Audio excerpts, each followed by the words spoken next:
Hello everyone, today we'll speak about Nasdaq and SPX 500.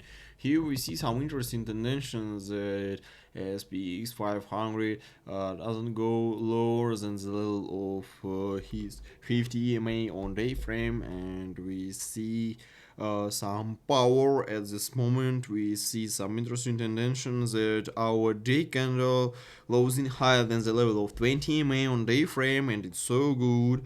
When we see the index is higher than the level of 20 EMA on day frame, I think it's a bad signal to open some maybe long position, and I think we can open maybe some long position for the index SPX 500 with the stop lower than the level of 50 EMA on day frame. If we are closing lower than this level, we will close our position. I think it can be like maybe stop lower than the level 7,400, and some profit we can use maybe the level of 7,000 7,000 here.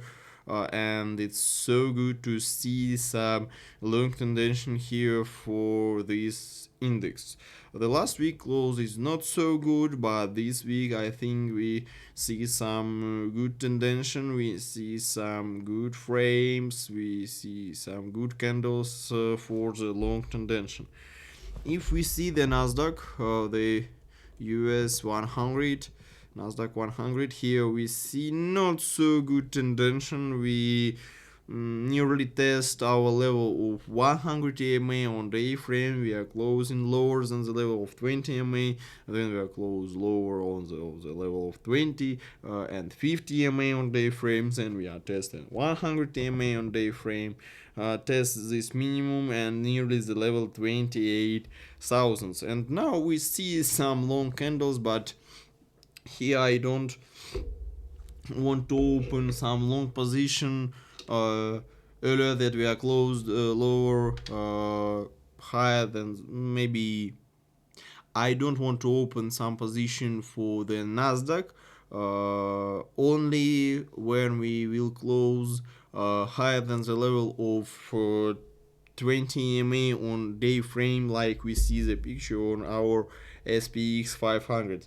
There is a so long tendency. Here, if we see some weeks frames, we test 20 EMA on 1 week frame, but it's not so interesting for us. I like really 1 day frame. The 1 day frame is more popular and some informative for us, and we use EMAs and the levels here better than on in other frames.